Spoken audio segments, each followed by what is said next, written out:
Sawa sasa mtu yeye ameuliza kwa mfano hata kwenye vitabu vya dini Bible pamoja na Qur'ani.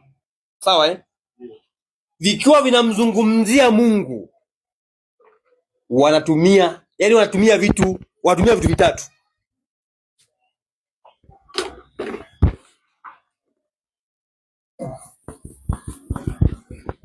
Yaani sio Qur'ani, sio Biblia.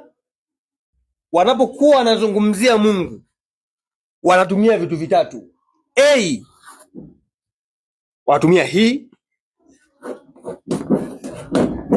B, watatumia him. So vitatu tu, vinne. Him. C, watatumia his. Alafu D, watatumia himself. Watumia nini? Himself.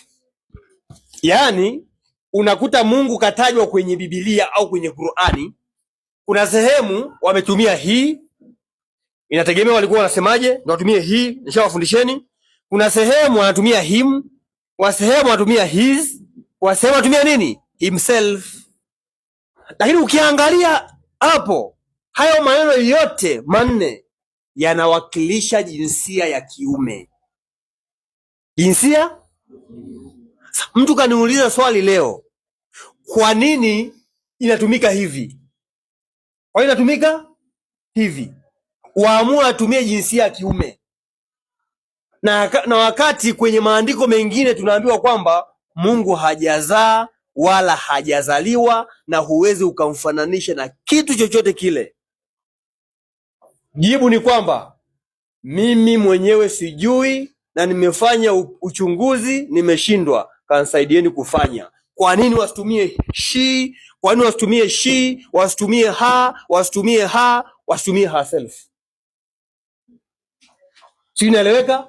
Kwa hiyo tukasaidiane kutafuta. Kama unajua njoo na majibu, lakini sio majibu ya kutupeleka kutulisha matango pori. Si unanielewa? Lakini pia nikutume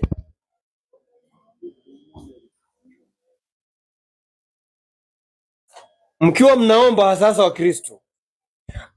Mara nyingi unasikia baba tusaidie, baba tusaidie. Kwa nini hamsemi mama tusaidie, mama tusaidie? Kwa hiyo mkatafu. Mimi siwezi ngajibu kitu ambacho sijui.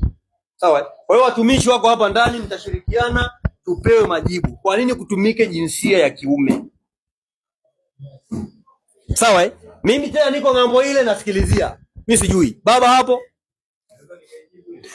ijibu.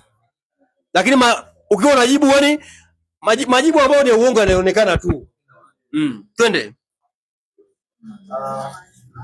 Mungu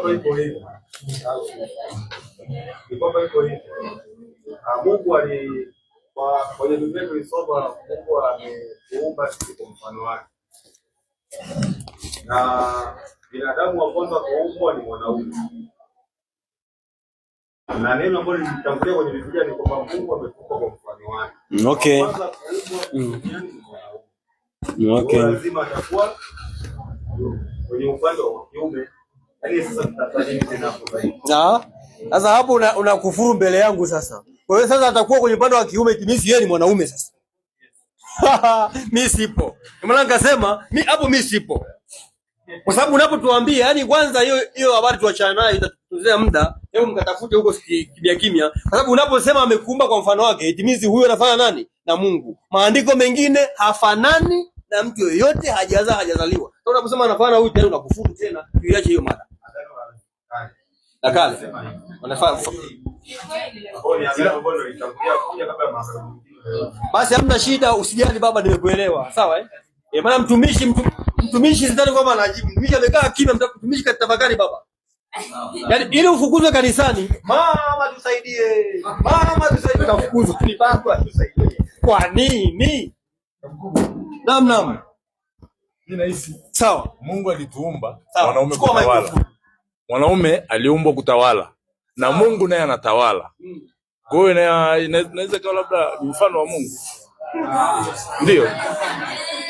Kwa sababu hata simba wa kiume pia naye ni mtawala. Kwa hiyo mwanaume sehemu yote alipo ni mtawala. Mtawala. Hao wanaopigwa na wake zao. Ndio utawala gani? Nisikilize, ni majibu hamna. Hebu tufanyeni tukafanye nini? Naam. Baada ya Kristo Yesu kushuka duniani, hakuwahi kuwa na mwanafunzi wa kike.